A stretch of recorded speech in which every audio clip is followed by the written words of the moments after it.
My name is Liz Peyton. I'm a project developer with DESR Renewable Investments.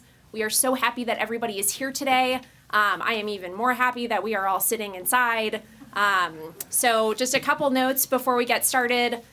Just safety note, obviously, if we need the exit for any reason, it's right there. There's not another one.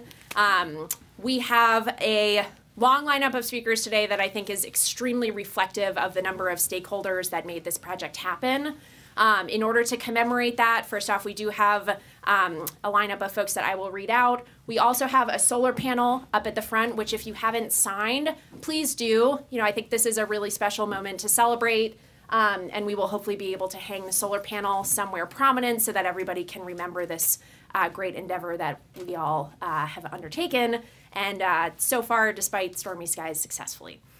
So today we have first, Hi Martin, Chief Development Officer of DESR Renewable Investments. We have Christine Mikell, founder and principal of Enyo Renewable Energy. Mayor Erin Mendenhall from Salt Lake City. Mayor Andy Beerman from Park City. Glenn Wright from Summit County.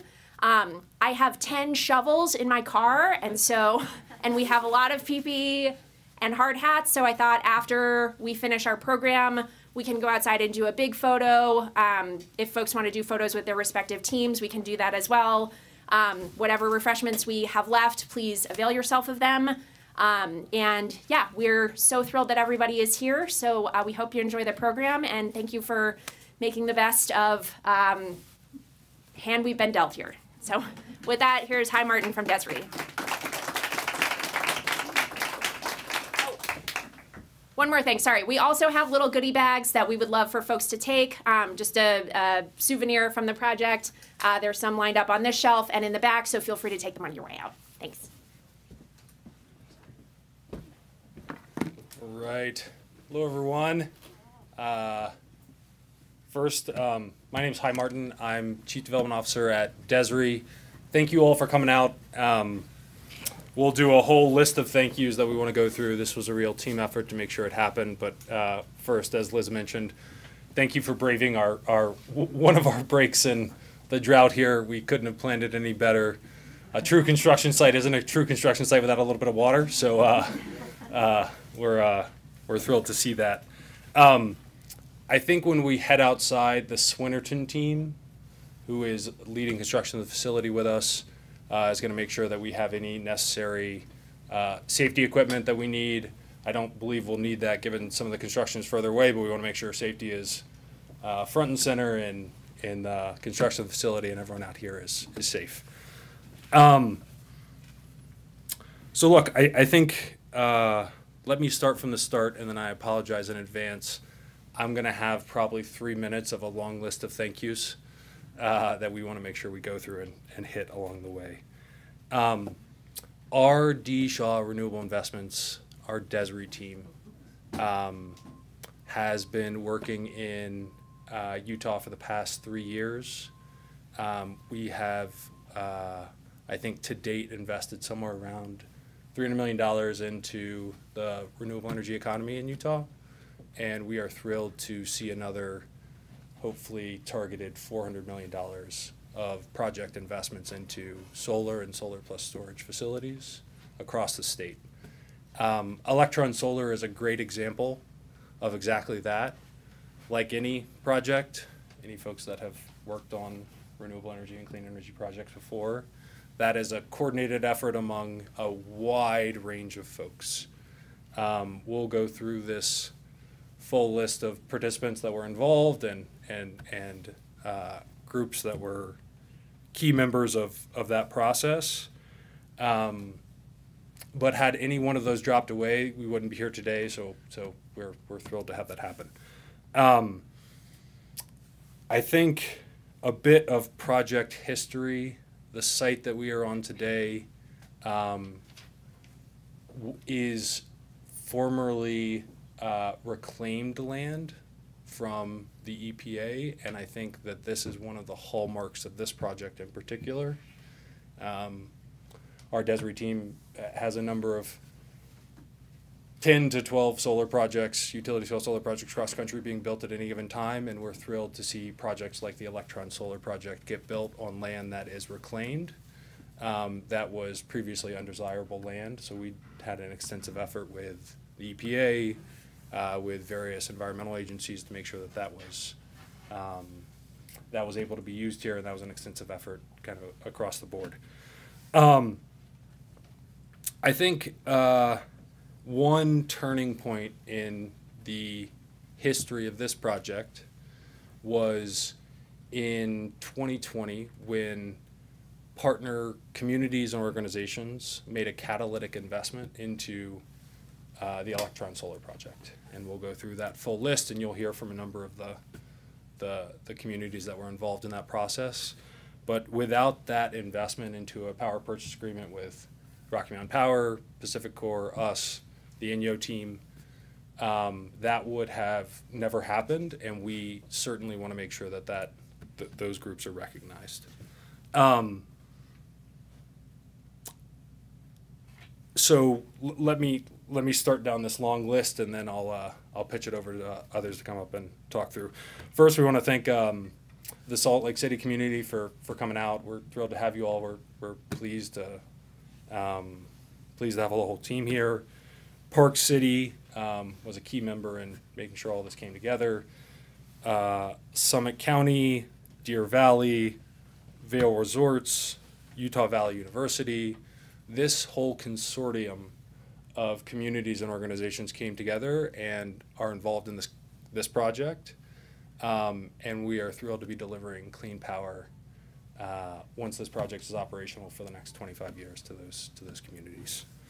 And it was really through that true new catalytic investment that happened. Had we rewinded 5 years, that didn't exist, wasn't here, and therefore a lot of those renewable energy projects that could have been never materialized. I think we'd like to thank the Rocky Mountain Power team, Pacific Core team for their work in making sure that this came together. Next, and truly one of the most important stakeholders in this is Christine and the Enyo team. Christine has been a leader in the renewable energy business in Utah for years, has developed many of the first of the kind projects there are in Utah, including the Electron Solar Project. So us being in partnership with the Enyo team and Christine, we're thrilled to be involved there. And you'll hear from Christine in a bit, so I don't want to steal her thunder. Next, we want to thank the Swinerton Renewable Energy team. They are our EPC contractor. They're the ones that are actually out here making sure that we get the steel in the ground built on time and delivered. And you'll hear, I think, from a few of those folks later if we need to cover any safety considerations. They've been a partner with us for the past decade. They built tens of our projects across the country, and we're thrilled to have them involved here. Next, Tooele County, our host community is incredibly important in making sure that this project happens. We have a sister project, the Horseshoe Solar Project. Through that, we are investing close to $200 million into the Tooele County, through those projects in Tooele County. So we're thrilled to obviously make sure that happens and continue that partnership for years to come. Without listing everyone, the SITLA team, we're thrilled to have partnered with you all again. Thank you for your work on the land side.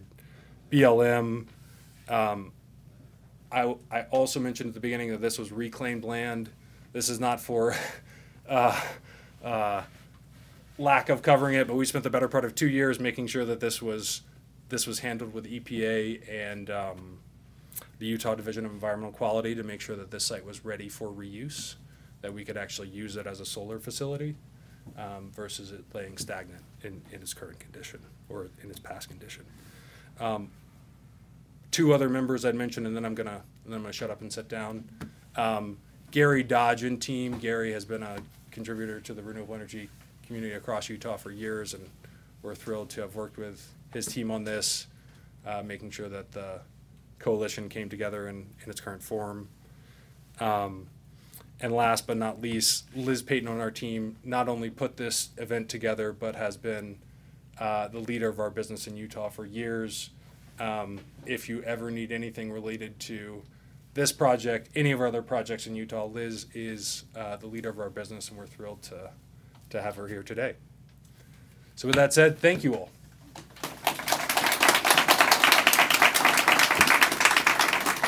And with that, I'm going to pass it over to Christine.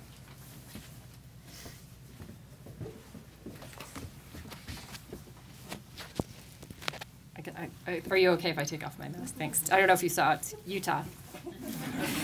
My son gave it to me. Thank you so much. It's so wonderful to be here today and to see so many of my friends and friends who were my contractors who are now my friends, and attorneys and county commissioners.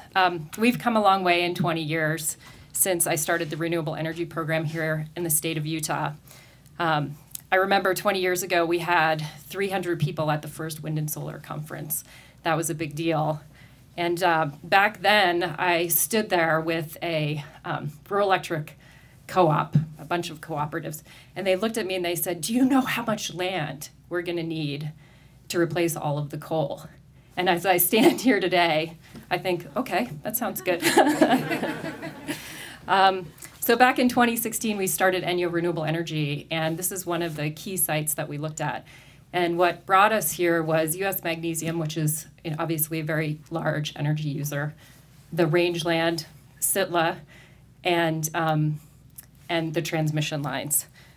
As you can see, and as Hai mentioned, I thought it was a perfect site at first.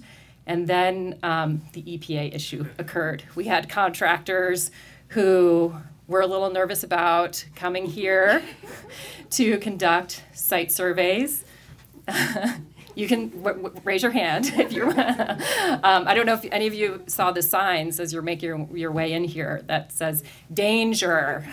You know, there can be plumes in the air, and you can, I guess, burn your lungs.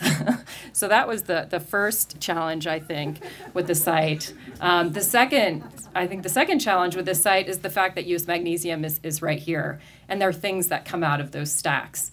And we spent a lot of time wondering if the corrosivity from what comes out of there were going to affect the panel. So don't worry. Some of you who are sitting here are going to take the power might be worried, but no, we're good. It's a great site. And then the second challenge that we faced was, okay, we knew these RFPs were going to come from the cities. How was this site here going to become competitive? How would we be competitive with southeastern or southwestern Utah with so much more sun? And so we went back to our partners, Troy, who's here from Sitla, and Tooele County, and we said, can you please work with us to try to reduce the price of our power so that we can be competitive with these RFPs? And thankfully, we all worked in partnership, and we were able to get the price low enough where we thought we could be competitive. And then, lo and behold, Salt Lake City, Park City, Summit County, and the other entities went to the Utah legislature and passed this great bill in 2019 at 10:49 p.m., which essentially allows us all to be here today. Glenn Wright was there at 10:49 when the bill passed. My lobbyist was there. I don't know, Andy, if you were there. You were there. I was texting my state senators. I think what, as Hai mentioned, it's such a long list and it's such an intertwined fabric that made this project possible. And I'm so thankful to have been a part of it. And I'm so thankful that we're all here today to celebrate it. So with that, I am going to leave it to the stars of our show, specifically Erin Mendenhall, who has been a great leader. If any of you saw the Utah Clean Energy Awards last week, you'll know she's a pioneer in clean energy. So with that, Mayor Mendenhall.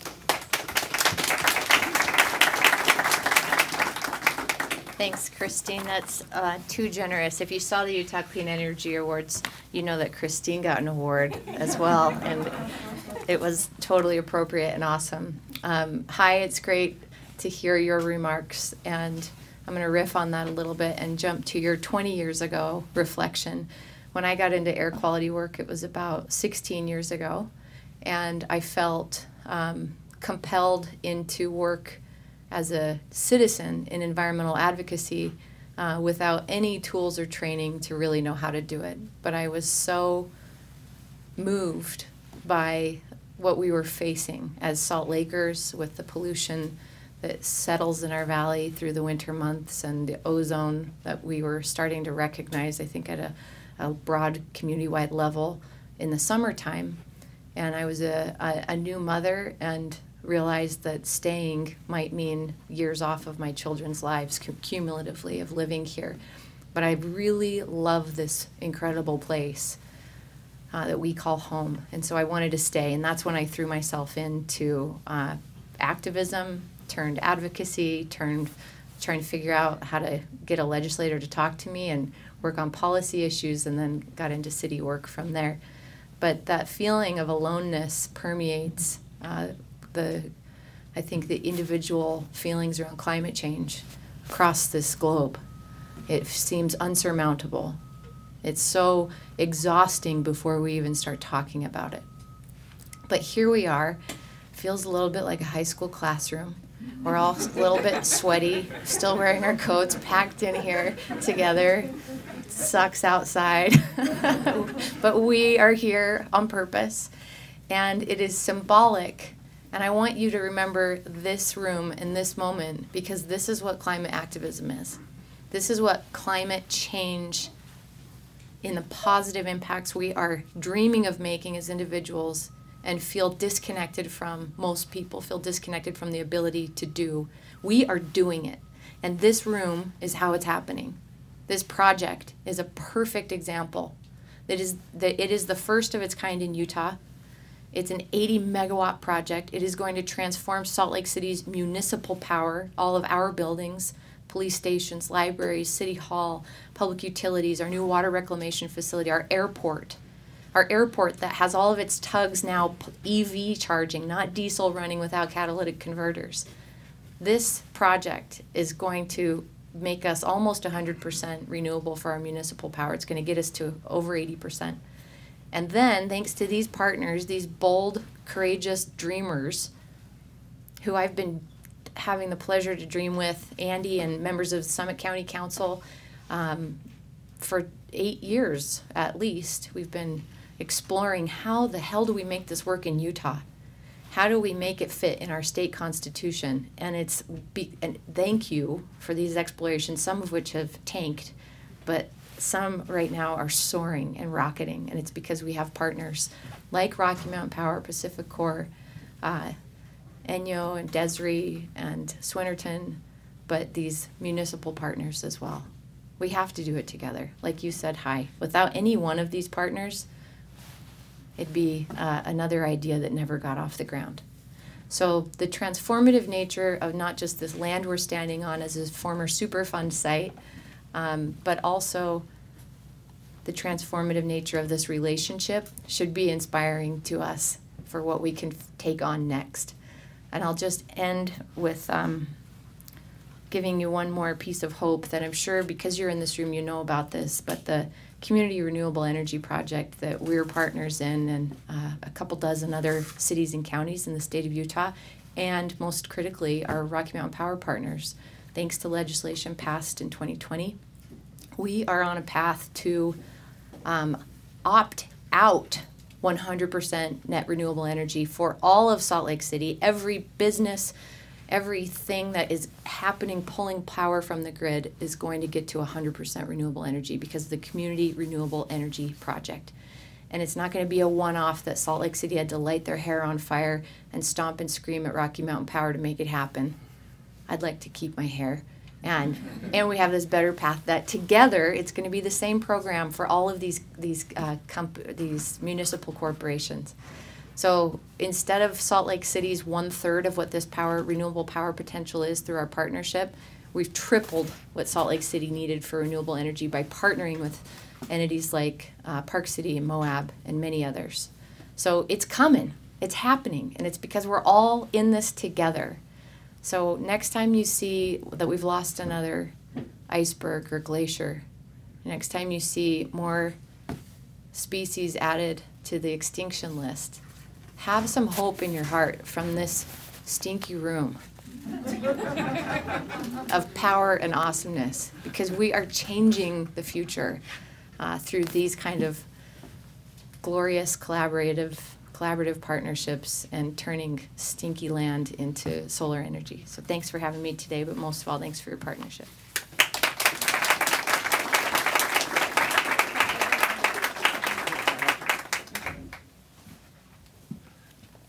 Well, thank you, Mayor Mendenhall. I have had the pleasure of working with 3 Salt Lake mayors as we've worked through this, and I'm not going to play favorites there, but I want to say I'm really happy to have you here at this point as we bring it home. So we were all looking forward to a sunny day to celebrate this outside, but it's raining and mucky, which is unfortunate, but probably representative of the water we've walked through to get to this point. It has not been easy, and for our journey, it started in 2005 when we had a group of climate activists in Park City that came to the city council, and they were concerned about us losing snowpack, and they said we need to get serious about climate. And it was hard to say no to them as they were sitting there with their young children saying we need to think about the future. And we talked with our staff and experts on this, and they said the goals we wanted to set were impossible. And we set them anyhow. We set a goal to be net zero as a community by 2030. But we knew that was going to require us working with our utility, Rocky Mountain Power. And so we began meeting with Rocky Mountain Power. And I saw Lucky here in the back there. He was there at the very beginning. And Lucky, I think you can vouch for the fact Rocky Mountain Power said, this is impossible what you want. And but we got through that. We got through that, and we knew to move forward, once we reached an agreement with Rocky Mountain Power, we were going to have to work with the Utah legislature. And at that point, we were able to bring in a variety of partners, 2 of the large partners being Salt Lake City and Summit County, which we were grateful for their company. And we formed a bipartisan committee. Rocky Mountain Power took lead, and at first, we failed in committee, and it got bounced, and we were told it was too late. We were going to have to wait till next year, but we persisted. And we got it through. So once again, we had done the impossible. We passed HB 411, which is a renewable energy bill that lets our communities go to utility scale solar, or renewable, excuse me. But the nice thing about that is it's not only the 3 of us and the other entities, our resorts and UVU, but there are 15 communities in Utah that have signed on to this already, and likely more. So after that, it was on to the Public Service Commission. No one told us that was going to be impossible, but they all said it was going to be long and frustrating. And I think it lived up to that. But we passed through that, and here we are today. We are excited to see this going into the ground, and we are going to have 80 megawatts of new renewables to power our communities and our businesses and our universities. So it is a wonderful first step towards cleaning up our air, cleaning up our water, and addressing climate. So accomplishing the seemingly impossible again and again gives me hope and confidence for our future. Addressing climate change and building stronger communities will take persistence, grit, and a willingness to tackle the impossible. I wish that group of activists that came to us, what was it, 6 or 7 years ago now, could be here to see this and to see how they move the needle. I'm grateful for their vision and their confidence in the future. So I want to thank everyone that's here. We did this together, and I hope it's just the beginning. We've proved what's possible, so let's move onward into the future. Thank you very much. With that, I'd like to introduce Glenn Wright, my counterpart at Summit County, that's played a large role in this. Thank you, Glenn.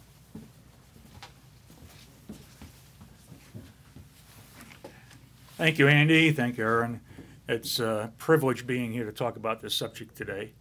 I think now I'm speaking to the choir on this, but climate change, global warming is an existential threat to Summit County, Park City, Salt Lake City, Utah, the U.S., and the entire world.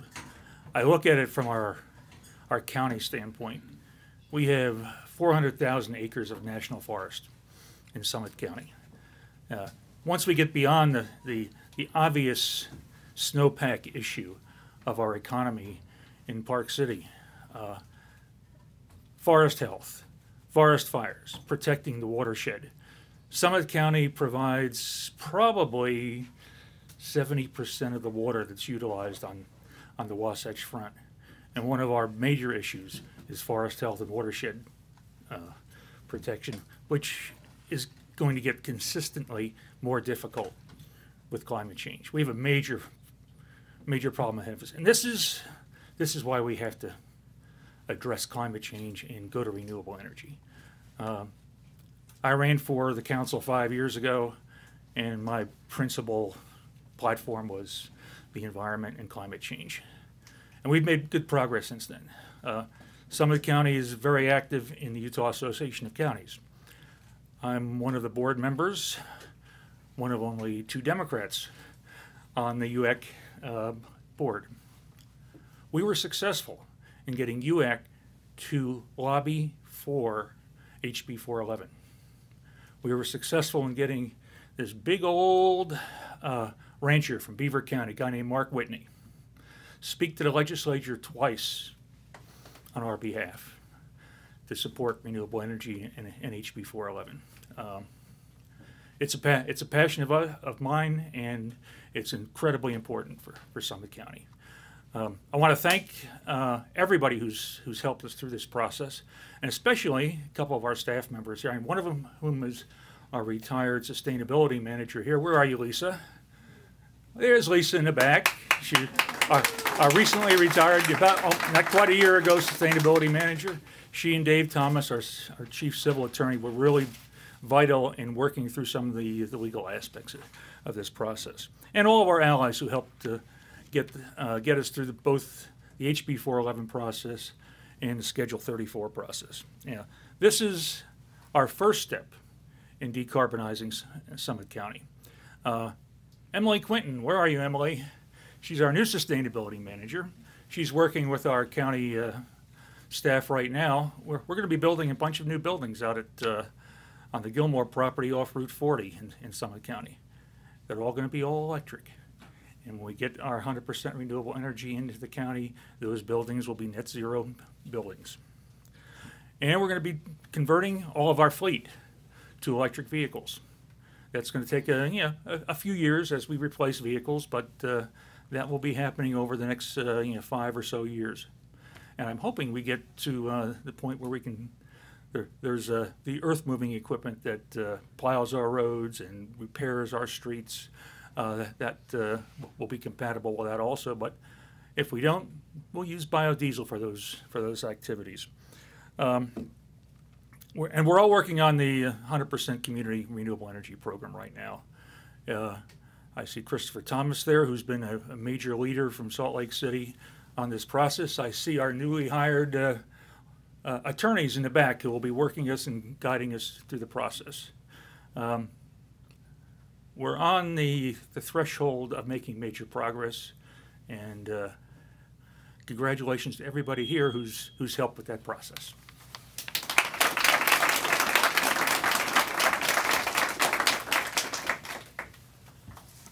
We actually finished on the schedule I wanted to finish on.